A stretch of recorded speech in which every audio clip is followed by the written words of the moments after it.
puede ser. En todo caso, ya tenemos a nuestro primer invitado, mi querido Oli. A nuestro segundo invitado. Bueno, viene a ser el primero. Vamos a saludar al abogado Alfredo Serrano, presidente nacional del Partido Social Cristiano. Con él vamos a hablar sobre el desacuerdo frente al presupuesto 2022. ¿Cómo está, abogado? Gracias por aceptar la invitación a Ecuador en Directo. Bienvenido. Buenos días, siempre un placer, un honor estar con ustedes. Un saludo a los amigos internautas, obviamente, que nos están viendo y escuchando. Gracias a usted, mi estimado abogado. A ver, ustedes la semana pasada hicieron un manifiesto sobre la proforma presupuestaria 2022 y el Plan Nacional de Desarrollo Cuatrianual, en el cual ustedes exhortan un desacuerdo frente al presupuesto del 2021. ¿En qué se basa ese desacuerdo que ustedes tienen en este momento con el Ejecutivo o con la mayoría de los que van a formar parte de este presupuesto que están tratando de aprobarlo? Bueno, es un presupuesto obviamente que no se ajusta a la realidad económica del país. Es un presupuesto que nos dice claramente que no va a haber crecimiento económico. Es un presupuesto donde desde ya están incluidos los cerca de 1.900 millones de dólares que pretenden recaudar con esta reforma tributaria, a la cual pues obviamente nosotros no estamos de acuerdo con el alza de impuestos. Es un presupuesto definitivamente que no va en la línea de reducir el gasto público, por el contrario, en el tema salarios, por ejemplo, se incrementan en 43 millones de dólares el rubro de salarios. Es un presupuesto obviamente que le da mucho más hincapié al pago de la deuda externa ecuatoriana. Recuerde usted que de aquí, incluido ya este año, los próximos 4 años tenemos que dedicar 35.000 millones al pago de deuda, porque hasta ahora no se ha renegociado la deuda. Es decir, vamos a tener que vivir 5 años con presupuestos de 4 años, porque aproximadamente un presupuesto es de 35.000 millones. Y adicionalmente, como la Asamblea, la aprobación de un presupuesto por parte de la Asamblea es de mero trámite, con la Constitución del año 2008, prácticamente la Asamblea no puede hacer nada, porque el presidente depende de él si acepta o no acepta las observaciones que le hicieron el otro día, una mayoría de asambleístas, y si no le quiere no las acepta y entrará en vigencia por Ministerio de la Ley. Es por esa razón que nosotros mejor optamos por una posición de abstenernos, para que tampoco nos convertamos en un obstáculo en la política económica del gobierno, que no la compartimos, por cierto, pero tenemos el legítimo derecho, obviamente, a no estar de acuerdo. O sea, es decir que si no se aprueba, no hay los votos, igual ese presupuesto va a entrar por el Ministerio de la Ley. Así es, así sucede siempre. Nosotros, o sea, esto sería una especie de un saludo a la bandera nada más, los votos de los asambleístas. Siempre lo dijimos desde la vigencia de la nueva Constitución allá en el año 2008. Es decir, es un saludo a la bandera enviar la proforma presupuestaria y el programa cuatrianual a la Asamblea si la Asamblea no puede decir o hacer nada. Por ejemplo, devolvieron al presidente de la República la proforma 2022 para que el presidente de la República tiene 10 días para aceptar las observaciones o insistir en su proyecto inicial. Vencida la fecha, que es hasta finales de noviembre, si la Asamblea no la aprueba, ni la niega, ni cosas por el estilo, igual no puede cambiar nada, entra en vigencia por el Ministerio de la Ley. Esto está vigente desde hace 13 años. El hiperpresidencialismo que se plasmó en Montecristi obviamente ha hecho que la Asamblea sea una oficina de mero trámite para tanto la proforma presupuestaria cuanto para el programa cuatrianual. Hay que decir una realidad, en caso de que, si fuera distinto, ¿no?, de que los asambleístas son los que decidan aprobar el presupuesto, si no se ponen de acuerdo tampoco hay presupuesto para el siguiente año. Bueno, la Constitución de Sangolquí no llegaba a esos extremos, había un punto intermedio. Por ejemplo, la Asamblea podía cambiar, por darle un ejemplo, el rubro de ingresos en el cálculo del barril de petróleo, por dar un ejemplo. La Asamblea podía decir, esta partida está en exceso respecto a la otra, y la podía cambiar. La Asamblea podía hacer cambios. Eso sí, tenía un tiempo máximo para hacerla. Si no le hacían ese tiempo, igual entraba por Ministerio de la Ley. Hoy no hay cómo hacer ningún cambio, más allá de hacer observaciones, y si el presidente desea las tomas, caso contrario, simplemente se ratifique en su proforma original. Doctor Serrano, ¿qué criterio merece que para el presupuesto del 2022 solo hayan 450 millones de dólares en inversión pública? Ese presupuesto obviamente tiene como objetivo principal cumplir con los acuerdos, cumplir con el acuerdo con el Fondo Monetario Internacional y por lo tanto reduce al mínimo la inversión y obviamente eso no va a permitir, sin duda alguna, no va a permitir en ninguna forma por la dinamización de la economía, porque la obra pública sí lo hace. Es un presupuesto que reduce y ahí está esta semana el presupuesto de las universidades y esta semana hay marchas justamente protestando por ese presupuesto. Es un presupuesto que adicionalmente recorta gastos en diferentes áreas que son fundamentales para el desarrollo del país, para los servicios básicos que tiene que dar el Estado ecuatoriano. Es decir, son muchos temas que el presupuesto definitiva no se acopla a lo que se propuso en campaña política de que sea una herramienta fundamental para el crecimiento económico. Los representantes de la UNE hablan de que se les ha recortado 900 millones de dólares para educación para el 2022 y las universidades también se están quejando de que hay un recorte de más de 278 millones de dólares. ¿Cómo va a dar esa educación que él habló, el presidente de la República, Guillermo Lasso, en campaña? Él decía de que iba a haber el libre ingreso a las universidades, todos los jóvenes iban a tener acceso a las universidades. ¿Y cómo se va a cumplir con toda esa propuesta de campaña?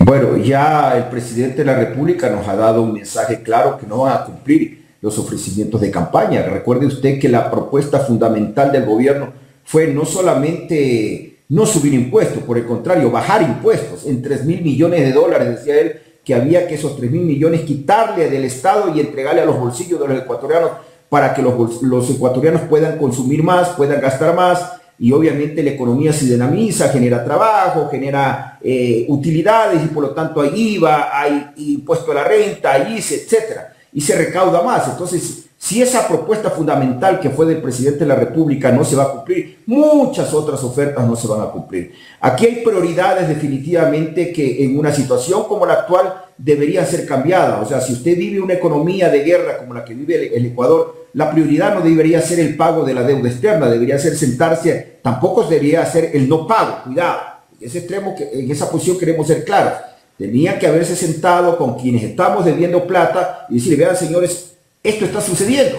Y es lo que han hecho algunos países. Es decir, Ecuador es el primer país, escúcheme bien, el primer país que luego de la pandemia quiere subirle impuestos. Es decir, no creo que el resto de países en el mundo están locos, pues obviamente, para no subirle impuestos a la economía, porque entienden que luego de haber pasado lo que sucedió en esta pandemia, que todavía la vivimos, la solución económica no es subir impuestos al pueblo ecuatoriano.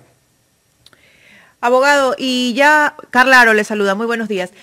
Bueno, definitivamente usted lo ha dicho y el presidente también, no se van a cumplir esas propuestas de campaña, no se va a cumplir con lo planificado entre el Partido Social Cristiano y el presidente Guillermo Lasso, ¿no? Con las directrices que ustedes tenían para mejorar el país. Pero entonces, ¿qué va a hacer la bancada social cristiano? Simplemente abstenerse, porque al momento de abstenerse, se le da paso más bien a que ese proyecto tenga más viabilidad. Bueno, tampoco queremos ser un obstáculo, ¿no es cierto?, para que diga, me negaron, etcétera. O sea, insisto, o sea, ese presupuesto no cumple y ese presupuesto no va a permitir el crecimiento económico del país, pero tampoco queremos ser un obstáculo para la ejecución del próximo año de la proforma presupuestaria. Y lo más importante, nosotros podemos votar a favor, en contra, abstención, cualquier cosa, igual el presupuesto entra en vigencia por ministerio de la ley, de manera que este es un mero trámite, es decir, a diferencia de las leyes, ¿no es cierto? En las leyes es otro trámite, pero el presupuesto general del Estado tiene lamentablemente este mandato constitucional que se ha convertido en un asunto de mero trámite en la Asamblea. Entonces, esto significaría que el presidente Guillermo Lasso, más allá de que él tenga la potestad de hacerlo, la Asamblea en general ni el Partido Social Cristiano no van a hacer algún tipo, digamos que, podríamos decir, de recomendación al presidente de la República? Ya lo hicieron, la votación con la cual se aprobó devolverle el presupuesto al presidente de la República y darle de plazo 10 días, conforme manda la ley, para que el presidente acate las recomendaciones o se ratifique su proyecto original, ya se la hizo. O sea, ahí hubieron unos 24 votos, votó UNES, Izquierda Democrática, Pachacuti. Entonces, nosotros nos abstuvimos porque además desde que esté en vigencia esta nueva Constitución de la República, nosotros hemos venido optando esta posición de abstención. Es decir, desde el 2008 para acá nosotros hemos votado abstención por estas argumentaciones que les acabo de hacer hace unos momentos. Entonces, el presidente tiene 10 días que ya comenzaron a correr y luego les dirá a la Asamblea: no acepto sus recomendaciones, que por cierto son muchísimas observaciones, incluso de orden constitucional, porque la Asamblea tiene serios problemas, la proforma presupuestaria tiene serios problemas en su ejecución. Entonces en 10 días sabremos si el presidente las acepta o no las acepta. Y si no las acepta, pues la Asamblea podrá seguir aprobando cualquier cosa y el presidente ratificando en su proyecto, y el 30 de noviembre entrará en vigencia por Ministerio de la Ley. Bueno, esto va a traer sin duda alguna algunos levantamientos de algunos actores sociales, de algunos gremios en función de los desacuerdos, ¿no? Como ya lo vamos a ver.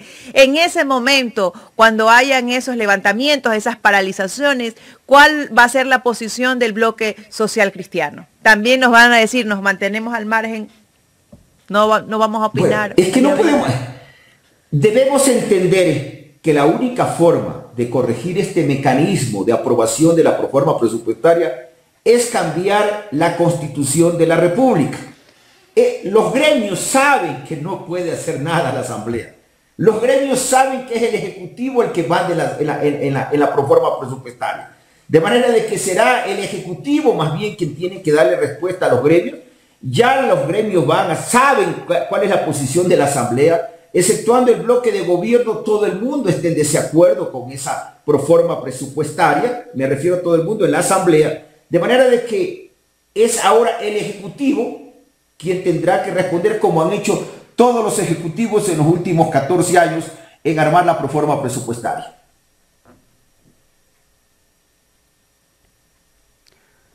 Bueno, seguimos con el abogado Alfredo Serrano. Él es el presidente nacional del Partido Social Cristiano. Abogado, bueno, quisiera saltarme un poco a otro tema sobre el caso de la investigación de los Pandora Papers. Me gustaría escuchar su criterio sobre esa indagación que abrió la Fiscalía justamente la semana pasada a la comisión que investiga al presidente de la República. ¿Qué criterio merece escuchar o ver que la fiscal general abrió una investigación en contra de esta comisión?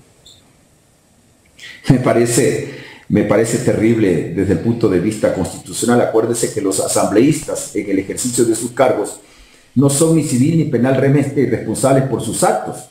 De manera que me parece exagerado esa posición de la señora fiscal en tratar de meterse en lo que ha resuelto la comisión, cuando ni siquiera el Pleno de la Asamblea no se ha pronunciado sobre ese tema. Tengo entendido que esta semana la Asamblea va a conocer ya el informe de la Comisión de Garantías Constitucionales.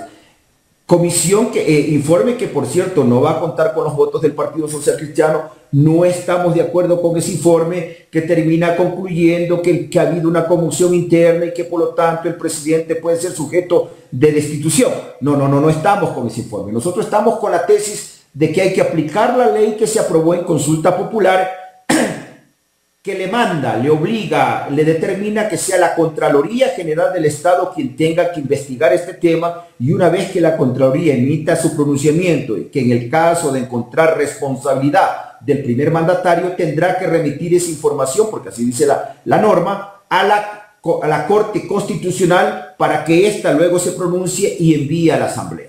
De manera que esa es nuestra posición, no solamente de Alfredo Serrano, sino desde la directiva máxima, desde el órgano constituido del Partido Social Cristiano. Resolvimos el 7 de noviembre pronunciarnos en esta forma. De manera que esperamos por parte de la Contraloría la investigación correspondiente y que luego nos digan a los ecuatorianos qué pasó, de qué se trata tanto las pruebas de cargo y de descargo sean clarificadas por el bien del pueblo ecuatoriano.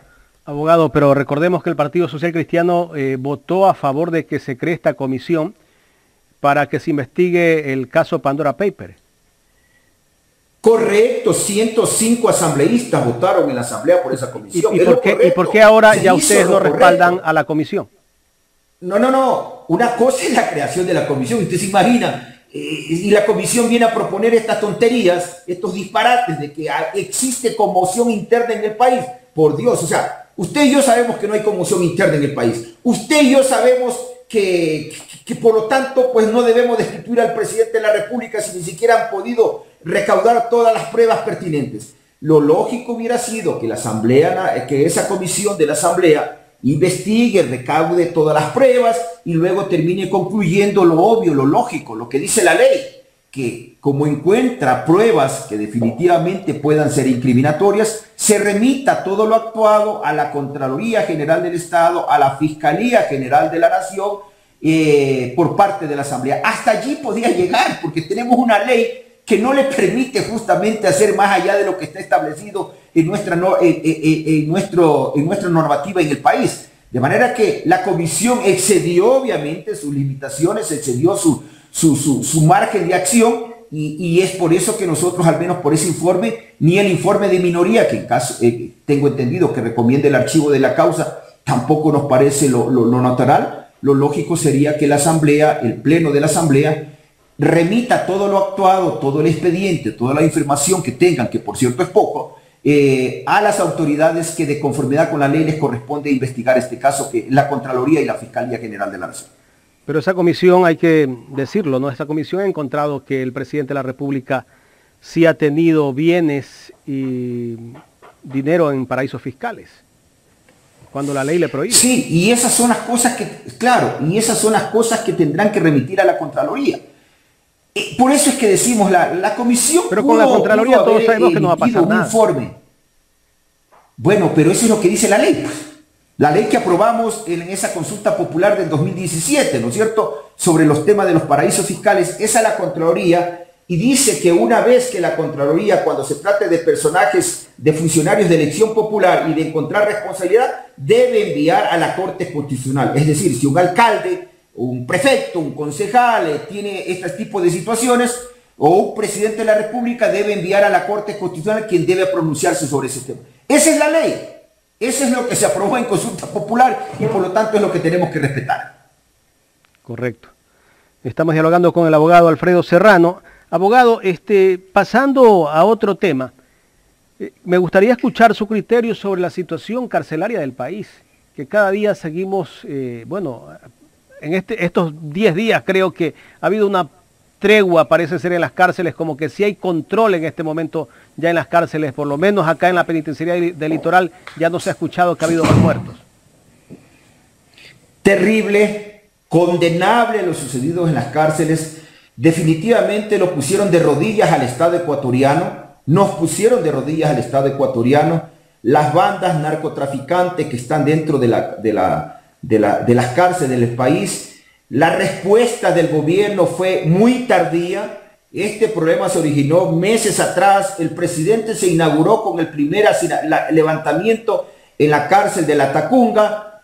Hubieron declaraciones, nombraron al coronel Cobo de director del SNAI, pasó un mes y medio, luego lo cambiaron de director del SNAI, lo pusieron de director de inteligencia y pusieron a otro señor. Es decir, ha habido un pésimo manejo, definitivamente un pésimo manejo. No responsabilizo obviamente al gobierno, porque simplemente es la erupción de un problema que se viene trayendo, pero cuando usted asume la conducción de un Estado, usted se convierte en responsable de ahora.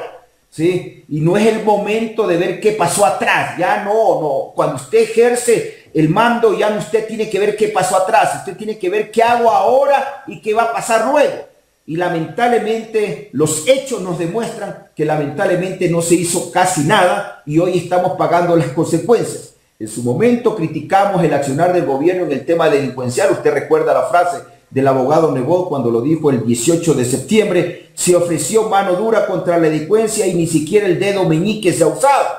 Y obviamente trajo como resultado pues esa arremetida salvaje por parte del gobierno nacional contra el partido y contra nuestro líder. Pero en todo caso, mire usted, lamentablemente, para desgracia nuestra, el tiempo nos dio la razón de lo que está sucediendo. Esperamos nosotros que el gobierno nacional cumpla con lo que dijo el otro día, que iba a recurrir a organismos internacionales, a países, otros países, para que nos den la asesoría necesaria para poder manejar este problema. El Ecuador nunca ha estado, tiene gente preparada, capacitada para manejar carteles en las cárceles. Este es un problema nuevo, no se trata de delincuencia común, se trata de narcotráfico ya obviamente que sobrepasó las fronteras ecuatorianas. Cuando usted dice que no responsabilizamos al gobierno, ¿pero quién ejerce el poder en este momento? ¿Es el gobierno? No. Yo no he dicho que no responsabilizamos al gobierno, no, por favor. O sea, de lo que ha pasado no se lo puede responsabilizar al gobierno, pero de lo que está pasando, pero por supuesto que el gobierno es el responsable. Por supuesto. Allá iba yo. Allá iba yo, doctor. Porque el gobierno tenía que haber hecho un plan.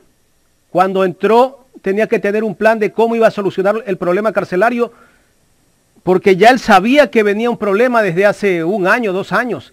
Llevan más de 300 muertos y el gobierno prácticamente, sí, ahora con lo que ocurrió en la penitenciaría litoral, como que lo tomó en serio el tema. Porque ahora ya vemos como que sí hay un interés, ya entraron las autoridades, ya le prestaron más atención a este tema, pero ya esto viene, en su gobierno ya es la 3ª matanza, si no me equivoco.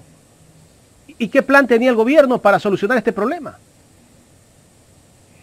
Como en algunas materias, ningún plan. El gobierno ha tenido que permitir que se mueran 328 personas, tengo entendido, de forma salvaje en las cárceles. Más de 200 muertes ligadas al problema de las cárceles en las calles, 200 muertes violentas, para que recién el presidente de la República haya decidido declarar prioridad nacional la emergencia en las cárceles. Qué pena que hayan tenido que transcurrir 6 meses para que recién nos digan qué van a hacer y cómo lo van a hacer. Y lo más grave, lo van a ejecutar las mismas personas que han venido ya manejando este tema, como la comandante general de la policía, que en este tema ya tiene experiencia desde el anterior gobierno. Estando ella al frente, pues obviamente le estalló el primer problema con el presidente Lenín Moreno. De manera de que sí causa incertidumbre y preocupación. Hasta ahora no hay, insisto, la ejecución de un plan. Por ahora hay tomas momentáneas de control momentáneo, porque esto es lo único que se ha dado y han sido claras las autoridades. Es decir, por ahora está controlado, pero no hay la certeza de que este tema vuelva a erupcionar. Y eso es lo lamentable, que han tenido que transcurrir tanto tiempo, 6 meses de un problema que sabíamos que iba a estallar, como ya estalló en su gobierno en la Tacunga y ahora en la penitenciaría de Guayaquil. Abogado, pero en base a este tema, bueno, se ha dicho mucho, se ha hecho poco, pero ¿por qué? Porque no hay una institución responsable al 100% que tenga las competencias de este manejo de las cárceles del país. En algún momento la ministra de Gobierno manifestó que esto no era responsabilidad del Ministerio de Gobierno. Bueno, es responsabilidad de todos, pero ¿considera usted que es necesario tener una institución que abarque todas estas competencias? Sin duda alguna, yo creo que hoy más que nunca es necesario volver a tener el Ministerio de Justicia para que justamente se encargue de esta situación. Y esa no es una decisión de ley, no necesita de la Asamblea, es decisión de un decreto ejecutivo. Así como también necesitamos un ministerio para que se encargue de la seguridad interna del país. Por favor, lo hemos venido diciendo ya varias veces, la ministra de Gobierno, que de política ha demostrado que ya se ha olvidado, que ya luego de 24 años de estar ausente de la política se ha olvidado, y de la parte de seguridad no conoce absolutamente nada. En esta situación, en estas circunstancias, amerita que tengamos un ministerio, una secretaría con rango de ministro, lo que sea, de que pongan al frente una persona que maneje la seguridad interna del país. Esto no puede continuar. La ministra debe dedicarse exclusivamente a los temas de política, relación con los gobiernos seccionales, con gremios, con asociaciones, etcétera, y obviamente con la Asamblea, pero es imposible que una persona en estas circunstancias pueda manejar ambas cosas. Y también pues el Ministerio de Justicia, para que no veamos allí de decoración a una señora secretaria de Derechos Humanos, la pobre que lo único que está cumpliendo es buscar la forma de conseguir recursos para darle asistencia psicológica a los familiares de los presos y de manejar las estadísticas de cuántos muertos hay en cada amotinamiento. Hay estadísticas que, por cierto, siempre las presentan atrasadas porque más rápido nos informan los medios de comunicación que lo que informa el gobierno nacional respecto a los muertos, porque ahora el gobierno se ha convertido en recolector de cadáveres en las cárceles de este país. Abogado, usted, conocedor del derecho, podría o sabe hasta dónde llega la normativa constitucional. Y es que en días pasados el presidente de la República le pedía a la Corte Constitucional que le ayude, que le dé mecanismos para poder tomar las mejores decisiones y aplicar una normativa un poco más fuerte en función de la crisis carcelaria, porque no existen las medidas necesarias. ¿Usted considera eso? La prueba es de que la Corte no ha hecho nada y sin embargo ya metieron a las Fuerzas Armadas en las cárceles. Luego de que han muerto 321 personas y luego de que en el último evento más sangriento que hubo en la cárcel en la penitencia de Guayaquil, una vez que pasó todo, ahora sí metamos a las Fuerzas Armadas para que limpien el tema. De manera de que el presidente lo pudo haber hecho el día del problema y lamentablemente no hubo la decisión, no hubo el liderazgo para ejercerlo. Hoy recién se lo quiere ejercer. El presidente ha ampliado por 30 días más el estado de excepción, lo cual me parece lo correcto, pero siempre y cuando vaya a actuar, pues no puede ser justo que usted esté desde las 9 de la mañana viendo cómo meten bala, viendo cómo piden auxilio y no actúe de lo que está pasando dentro de las cárceles. Por favor, hoy más que nunca se necesita liderazgo. El liderazgo no solamente es para agredir, para calumniar y para decir disparate contra sus opositores o contra quienes los llevamos al poder. El liderazgo se ejerce en estos casos justamente para combatir a lo que está pasando, en este caso en las cárceles específicamente y en otras áreas. Obviamente el Estado se necesita liderazgo y el liderazgo se lo ejerce como lo han ejercido ya lamentablemente en forma tardía, al permitir que las Fuerzas Armadas estén dentro de los pabellones, se recupere la cárcel y por supuesto se haya ampliado el estado de excepción para evitar que vuelvan a suceder estos problemas. Después de terminar el estado de excepción, tendrán que en algún momento retirarse de las Fuerzas Armadas. ¿Qué va a pasar ahí? Bueno, no se podrán retirar mientras este problema no quede resuelto, pues obviamente. Yo les quiero recordar que el presidente Correa mantuvo estado de excepción en la función legislativa, que hasta ahora no entiendo cómo, por qué y para qué, durante 840 días, pues, ¿no? Recuerde usted, 840 días estuvo en estado de excepción la Asamblea Nacional y sacaron a la policía y tomó control las Fuerzas Armadas. De manera de que cuando se quiere ejecutar cosas, en este caso sí necesario, en la Asamblea no era necesario el tema, debería quedarse las Fuerzas Armadas hasta que quede resuelto este problema. Caso contrario, esto se va a seguir repitiendo. Abogado, ya en la recta final de este diálogo, me gustaría escuchar a usted como presidente del PSC, ¿cuál va a ser la posición del Partido Social Cristiano en la Asamblea de ahora en adelante? ¿Va a estar como se ha mantenido? ¿No va a estar en la línea del partido oficialista? ¿O en ciertos momentos, tal vez cuando estén de acuerdo en ciertas leyes, seguirán votando como han venido haciéndolo? Sin duda alguna. Nosotros no somos oposición ni somos gobierno. Tenemos una posición. Nuestra posición es respaldar todo aquello que convenimos y que comprometimos en conjunto con el presidente de la República en campaña política con el pueblo ecuatoriano. Todo lo que vaya en esa línea tendrá el voto ya no de 18, porque el gobierno se ha encargado que ya no tengamos 18, sino 14 asambleístas. Y obviamente todo lo que vaya contrario, como por ejemplo este proyecto de ley que trae impuestos, que se lo va a tratar, tengo entendido que el día miércoles, el segundo y definitivo debate, en los artículos, si se vota por partes y la mayoría del gobierno no resuelva votar en combo, si se vota por partes en los artículos que cambian la tabla del impuesto a la renta, que elimina las deducciones, en el artículo que crea impuestos al patrimonio y que por lo tanto pagarán todos los ecuatorianos el impuesto y se entorpecerá el desarrollo económico, nosotros votaremos en contra. Pero ese proyecto tiene varios artículos, muchísimos artículos de carácter positivo que son necesarios para el país y nosotros obviamente los vamos a respaldar. Nuestra posición es de ir a aportar en la línea que al país necesite para llegar a conseguir la tan anhelada prosperidad que fue nuestra propuesta de campaña política. Correcto. Le voy a hacer una pregunta que justamente tiene que ver con el tema político dentro de la Asamblea. Hace pocos días escuché yo al el legislador Luis Fernando Flores, si no me equivoco, de las filas de Creo, que supuestamente denunciaba que un grupo de asambleístas de Pachacutic se habían reunido con el bloque de UNES, y era mal visto por él, ¿no? Y seguramente por parte de su bancada, y que estaban pensando en presentar una denuncia porque se habían reunido con el bloque de UNES. ¿Qué de malo tiene que un bloque se reúna con otro, abogado? Perdón, me pareció un disparate y me causó risa, y más bien responsabilicé a la falta de experiencia, a la novatada política de decir estas tonterías.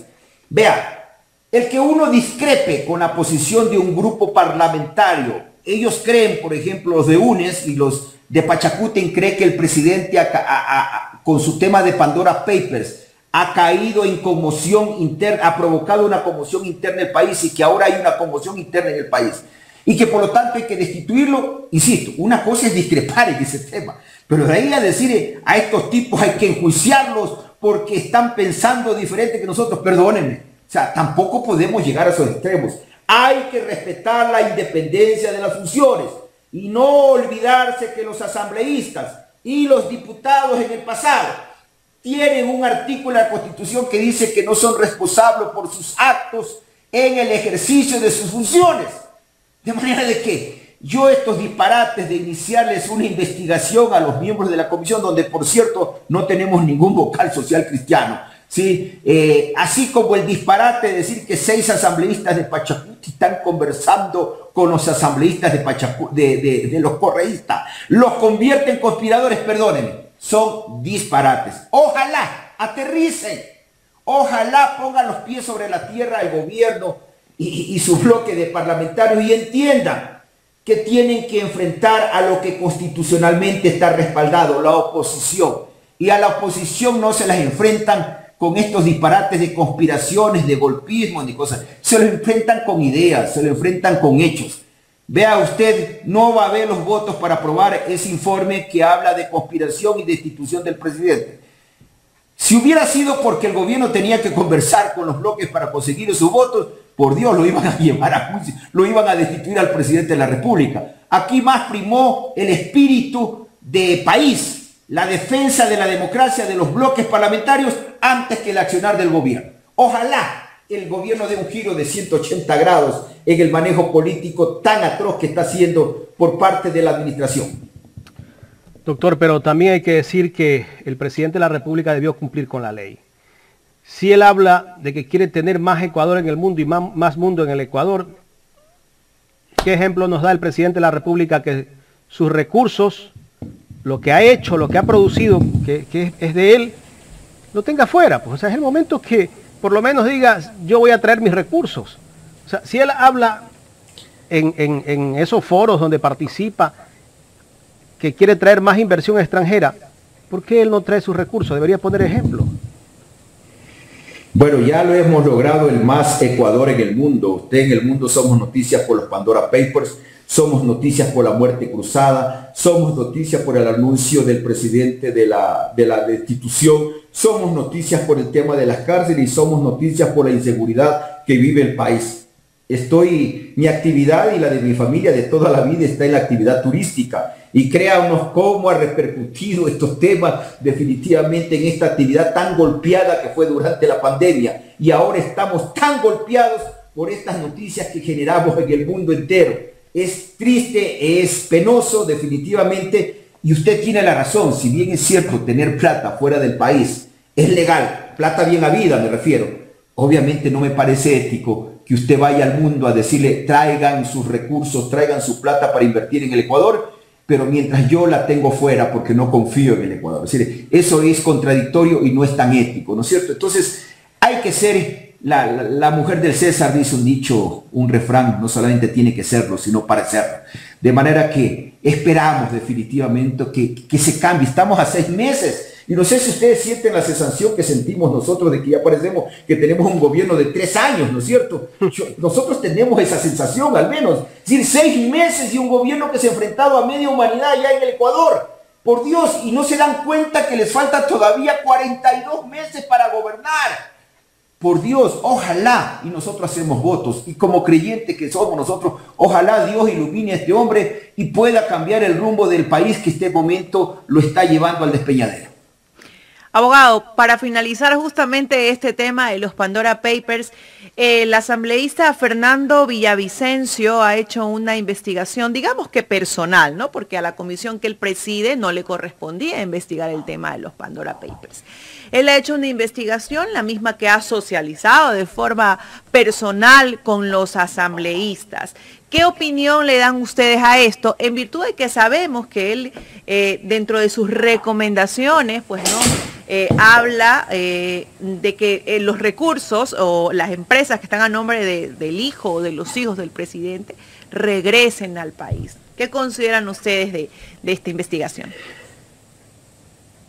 Todo legislador, porque no fue la Comisión de Fiscalización la que investigó este tema, fue el asambleísta Villavicencio a título personal y obviamente haciendo uso de su derecho constitucional a fiscalizar. Él tiene ese derecho a hacerlo. Lo que debería hacer obviamente él ahora remitir lo investigado también a la Contraloría, que es el órgano encargado del tema. Coincido con esa argumentación en la parte pertinente que le termina recomendando al presidente de la República: hey, presidente, traiga su plata y la de su familia al país. Él le recomienda, yo también le recomiendo al presidente lo mismo, así como le recomiendo al presidente de que, y debió haberlo hecho hace mucho tiempo, pero nunca es tarde, de cumplir su ofrecimiento que hizo en su momento en una entrevista televisiva, de que iba a asistir a la Asamblea Nacional, a la comisión que le dijere, o al pleno de la Asamblea. Yo creo que el presidente todavía está a tiempo de asistir al pleno de la Asamblea a contar su verdad, a contar su posición, para que de este tema, esto yo pudo haber quedado saldado hace mucho tiempo si el presidente cumplía con lo que dijo en esa entrevista de que iba a asistir a la Asamblea. Lamentable no lo hizo. Hoy debería escuchar la recomendación de su coideario, el asambleísta Fernando Villavicencio, de traer sus recursos fuera, así como también sugiere que debería comparecer a la Asamblea Nacional. Pero Villavicencio es del movimiento, si no me equivoco, socialista. Es independiente. Cuando usted dice coideario. No, bueno, él fue elegido por el movimiento Concertación, pero es parte del grupo de gobierno. Es más, gracias a él es la voz oficial, si cabe el término, del gobierno en la Asamblea. Así como ahora veo que la asambleísta Vilma Andrade en este proyecto de ley tributaria se ha convertido en la ministra de Gobierno en la Asamblea y es la que consigue los votos en la comisión y la que se ha convertido en vocera del gobierno en este tema, el asambleísta Villavicencio también, pues obviamente viene actuando en esa misma línea, es su derecho. Yo no lo critico, cada quien actúa como quiere, él se ha alineado con el gobierno y insisto, y eso está bien, o sea, eso no hay por qué criticar. Muchísimas gracias, doctor, por habernos aceptado este diálogo aquí en Ecuador en Directo. Muchas gracias por la invitación y a las órdenes, por cierto. Gracias por esa oportunidad de conversar, porque esto es importante. Hay que debatir. Esto es periodismo realmente. Uno se siente, porque en otras partes no le dan chance a hablar. Muchos periodistas lamentablemente se han convertido en voceros de gobierno y a uno lo llevan ahí más bien a un debate y no a contar nuestra verdad, nuestra posición. Y uno se siente reconfortado cuando le dan la oportunidad de contar nuestro punto de vista, nuestra posición. Muchísimas gracias.